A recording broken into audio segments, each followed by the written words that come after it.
மனிதானே மகத்தானவன், மனிதானே மகத்தானவன், மனிதானே மகத்தானவன். நண்பர்கள் அனைவருக்கும் வணக்கம். பதிவுக்கு போறதுக்கு முன்னாடி நம்ம சேனல் சப்ஸ்கிரைப் பண்ணாதவங்க சப்ஸ்கிரைப் பண்ணுங்க. சுதந்திர தின விழாவில் ஆர்எஸ்எஸ் பத்தி பிரதமர் மோடி அவர்கள் பேசியிருந்தாரு. அதுக்கு நிறைய பேர் கண்டனம்லாம் தெரிவிச்சாங்க. விசிகா, கம்யூனிஸ்ட் இதெல்லாம் ஏற்றுக்கொள்ள முடியாது அப்படின்ற மாதிரி நிறைய கருத்துக்கள் எல்லாம் வந்தது. இப்போ ஆர்எஸ்எஸ் பத்தி பேச வேண்டிய அவசியம் என்னன்னு நம்ம நிறைய பேர் கேட்கலாம்.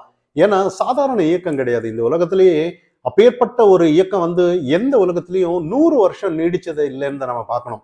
உதாரணமா, அதாவது இந்தியாவிலேயே நிறைய இன்னைக்கு டிஎம்கே எடுத்துக்கலாமே. டிஎம்கேல திகாவில இருந்து வந்தது திமுக, அதிமுக, அதுல இருந்து அமமுக, இல்ல மதிமுக, இப்படின்னு நிறைய பிரிஞ்சு போனதெல்லாம் நம்ம கவனிக்கிறோம். அதே மாதிரி காங்கிரஸ்ல தமிழ் மாநில காங்கிரஸ், இந்திரா காங்கிரஸ், ஒய்எஸ்ஆர் காங்கிரஸ், இந்த மாதிரி நிறைய பிரிஞ்சு வர்றதை நம்ம கவனிக்கலாம்.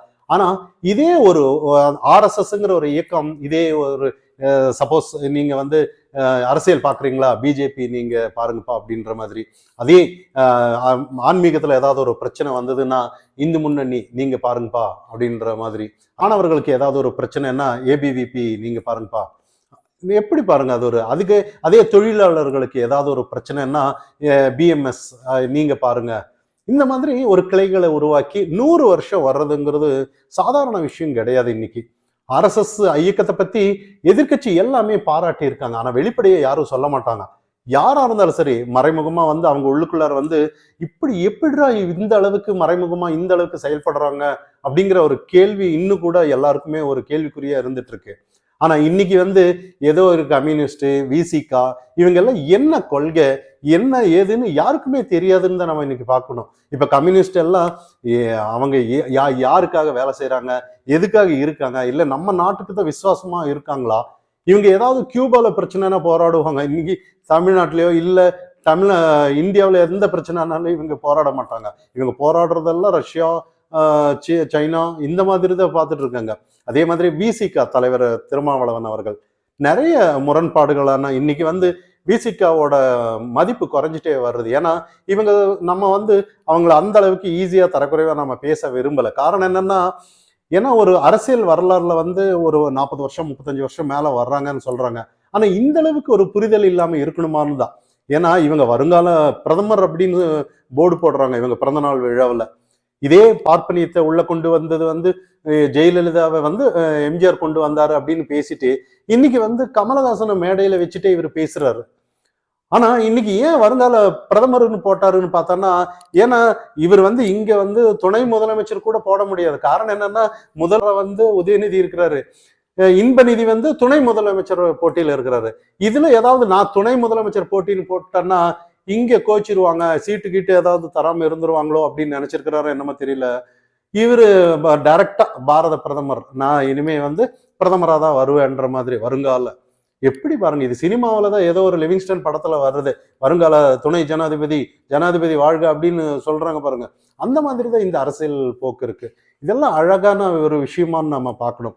இதை தாண்டி நிறைய யூடியூபர்ஸ் எல்லாம் வச்சுட்டு நிறைய ஒரு தரக்குறைவான பேச்சு, நிறைய அடுத்த சீமான் பத்தியோ விஜய் பத்தியோ நிறைய பேசுறது இன்னைக்கு அதை ரசிக்கிறதும் ஒரு தலைவருக்கு அழகா அப்படின்னு தான் நம்ம இந்த இடத்துல கவனிக்கணும்.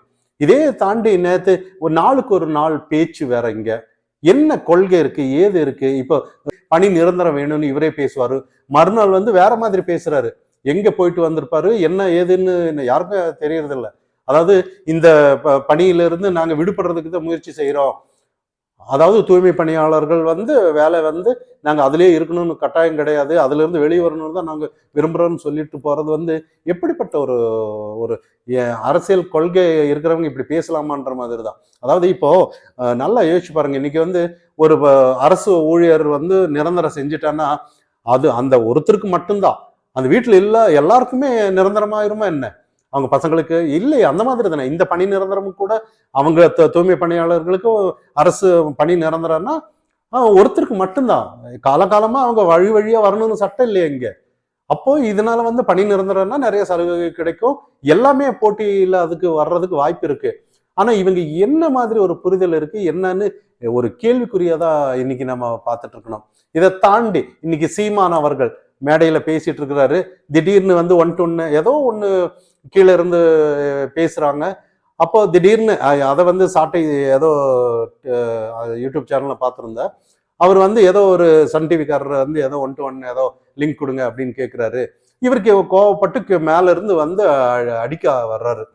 அப்போ இதெல்லாம் வந்து எப்பேற்பட்ட இவங்க எல்லாம் மக்கள் எப்படி நினைச்சிட்டு இருக்காங்க? உணர்ச்சி வசப்பட்டு இங்க ஏதாவது ஒரு அரசியல் நடக்குமா? இங்க எப்படி அரசியல் புரிதல் இருக்கணும்? என்ன எந்த ஒரு பிரச்சனை ஆனாலும் கூட சட்ட ரீதியா கையாளணும். இந்த மாதிரி தான் சட்டத்தை கையில எடுக்கக்கூடாது. இந்த மாதிரி ஒரு அடிப்படை அரசியல் புரிதல் இல்லாம தான் இருக்காங்களான்ற மாதிரி. இதை தாண்டி ஏதோ ஒரு டிவிகேல வந்து அணில் அப்படின்னு பேசுறதும், இவங்க சிங்க வேட்டாடுற இடத்துல வந்து அதாவது யானை நிறைய கரடி எல்லாம் இருக்கலாம், ஆனா அணில் இருந்தா எப்படி வரமப்போ அணில் அப்படின்ற மாதிரி. இப்ப இந்த விமர்சனம் எல்லாம் பார்க்கும்போது ஒரு நல்ல ஒரு அரசியல்வாதிக்கு அழகா அப்படின்னு தான் நம்ம கவனிக்கணும். எல்லாம் பார்த்துட்டு இருப்பாங்க. ஏன்னா இன்னைக்கு இருக்கிற பிரச்சனையில வந்து இன்னைக்கு என்ன ஏது, நீங்க என்ன கொள்கை இருக்கு, என்ன மக்களுக்காக இப்போ நல்ல ஒரு புரிதலோட ஒரு கொள்கை இருந்திருந்தான்னா இன்னைக்கு எவ்வளவு பிரச்சனை அநீதி நடந்துட்டு இருக்கு, அதை பத்தி தான் பேரடியில பேசுறாங்க. ஏதோ இவங்க தனிப்பட்ட விதமா ஏதாவது ஒரு விமர்சனம் வந்தா அதை தள்ளிட்டு போயிட்டே இருக்க வேண்டியதுதான் ஒரு அரசியல். இப்போ மோடி மேல வராத ஒரு பழியா நிறைய விமர்சனங்களா எதுவுமே கண்டுக்காம அவர் வேலை எப்படி பார்த்துட்டு இருக்கிறாரு. மோடி இவங்க கூட எல்லாம் நான் கம்பேர் பண்ணல, அது தவறா நினைச்சிடாதீங்க, சொல்றேன் நான். அதாவது ஒருத்தரோட கொள்கை கரெக்டா இருந்தான்னா விமர்சனம் 1000 இருந்தாலும் அவங்க பாதை போயிட்டே இருக்கணுங்கிறதுக்காக நான் சொல்ல வர்றேன். இதை தாண்டி டிவிகேக்காரங்க வந்து இவங்களை ஆமேக்கரி, நாம் தமிழருக்கு பதிலாக நாய் தமிழர், இந்த மாதிரி இதெல்லாம் ஒரு அசிங்கமான ஒரு அரசியல் தானே. ஏன்னா நிறைய பிரச்சனை இங்க நடந்துட்டு இருக்கு. அடிப்படை தேவைகள் நிறைய நம்மளோட நாடு எங்க போயிட்டு இருக்குன்ற நிறைய பிரிவினை பேச்சு நிறைய இன்னைக்கு இருக்கு. ஏன்னா இவங்களுக்கு வந்து நல்ல ஒரு RSS பார்த்தா பிடிக்காதுன்னு தான் பார்க்கணும். ஏன்னா பிரிவினைவாதிகளுக்கு யாருக்குமே இந்த RSS யாருக்கும் பிடிக்காதுன்னு நம்ம யதார்த்தமா சொல்லலாம். ஏன்னா ஒற்றுமையா இருக்க விடவே மாட்டாங்களே. ஏன்னா இன்னைக்கு சரி நீங்க கொள்கை அப்படின்னு சொல்லி என்னத்தை இன்னைக்கு சாதிச்சிங்கன்னு கேட்டீங்கன்னா எதுவுமே இல்லை. ஏதாவது ஒத்த சீட்டு 2 சீட்டுக்காக ஏதோ ஒரு கொள்கை அனுமானம் வைக்கிறத நம்ம கவனிக்கிறோமே ஒழிய, ஏதாவது இப்ப திமுகவுக்கு ஒரு கண்டன அறிக்கை கொடுன்னா கண்டன அறிக்கை கொடுக்க மாட்டாங்க. ஒரு கோரிக்கையை நாங்க வலியுறுத்துறோம் அப்படின்னு சொல்லுவாங்க திருமாவளவன் அவர்கள் எல்லாம். எந்த ஒரு விஷயத்துக்கும் இவங்க வந்து இவங்களோட கொள்கை என்ன, நிலைப்பாடு என்ன, தமிழகத்திற்கு எதுக்காக இவங்க அரசியல் நடத்திட்டு இருக்காங்க, என்ன ஏது எந்த ஒரு புரிதலும் இல்லை. ஆனா இவங்களுக்கு வந்து ஏதாவது இன்னைக்கு வந்து ஏதாவது டைவர்ஷன் பாலிடிக்ஸ் தான் இங்க பார்க்கப்படணும். ஏன்னா இவங்க எல்லாம் ஏதோ ஒரு சின்ன அதை பண்ணுங்க இது பண்ணுங்கன்னு சொல்லி ஏதோ ஒரு டைவர்ட் பண்ணிட்டு போறதுக்கு தான் இருக்காங்களே ஒழிய நிறைய விமர்சனங்கள் இன்னைக்கு இருக்கு. ஏன்னா இவங்க எல்லாம் அடித்தட்டு மக்களுக்காக நாங்க இருக்கோம்னு வந்துட்டு இன்னைக்கு வந்து அவங்களுக்கே ஒரு பணி நிரந்தரம், அவங்க பணி நிரந்தரம் தான் கேட்டிருக்காங்க. இவங்க வந்து ஏதோ சாப்பாடு கேட்கல, எதுவுமே கேட்கல, பணி நிரந்தரம் தான் கேட்டிருக்காங்க. எந்த ஒரு அந்த பணி நிரந்தரம் ஆக்குனா அவங்கள வாழ்வாதாரத்தை பெருக்கி அவங்க என்ன பண்ணுமோ அதை பண்ணிட்டு போவாங்க. விருப்பம் இருந்தானா பசங்க வருவாங்க, இல்லையா பசங்க IAS படிக்க வைக்கலாம், கலெக்டர் ஆக்கலாம், எல்லாமே பண்ணலாம். இங்க அவங்க பசங்க வழியா வரணும்னு அவசியமே இல்லை. அப்ப இவர் எதை மீன் பண்ணி சொல்றாருன்னு தான் எனக்கு புரியல. இவர் வந்து அவங்கள வந்து அவங்க அந்த வேலையிலேயே இருக்கக்கூடாது அப்படின்னு சொல்ல வர்றாரு. இன்னைக்கு என்னதான் பண்ணணும்னாவது ஒரு ஆப்ஷனை சொல்லணுமே இவரு. இப்ப திருமாவளவன் அவர்கள் அந்த விஷயத்த சொல்லணும் இல்லையா, உங்களுக்காக இந்த ஒரு ஆப்ஷன் நாங்க உருவாக்கி கொடுத்துருக்கோம், இதெல்லாம் நீங்க செஞ்சான்னா நீங்க வரலாம், இங்கேயே இருக்கணும்னு அவசியம் இல்லை, உங்களுக்காக தானே இங்க இருக்க, நாங்க இது உருவாக்கி வச்சுட்டோன்னு ஒரு ஆப்ஷனாவது சொல்லலாம் இல்லையே. எந்த ஒரு ஆப்ஷனும் இல்லை. அவங்க வாழ்வாதாரத்தை இன்னைக்கு அவங்க வயிறை ரொப்புறதுக்கு ஒரு வாழ்வாதாரத்தை தேடிட்டு இருக்காங்க. அவங்க கிட்ட போய் ஒரு வேற மாதிரி ஒரு அரசியல் பண்றது வந்து இன்னைக்கு வந்து தமிழகமே இன்னைக்கு வந்து ஒரு கொள்கை இல்லாத கட்சின்னு தான் நம்ம பார்க்கணும். யாருக்குமே ஒரு உண்மையான ஒரு கொள்கையே இல்லைன்னு தான் நீங்க பார்க்கணும். எல்லாமே ஒரு ஒரு டைம் பாஸ் கட்சின்னு சொல்லலாம். டைம் பாஸ் பண்ணிட்டு போயிட்டு இருக்காங்க. இல்ல அவங்க வாழ்வாதாரத்தை அவங்களோட வாழ்வாதாரத்தை ஏதோ ஒரு டைம் பாஸ் பண்ணி வயிறை ரொப்பிட்டு போறாங்கன்னு தான் இன்னைக்கு பார்க்கணும்.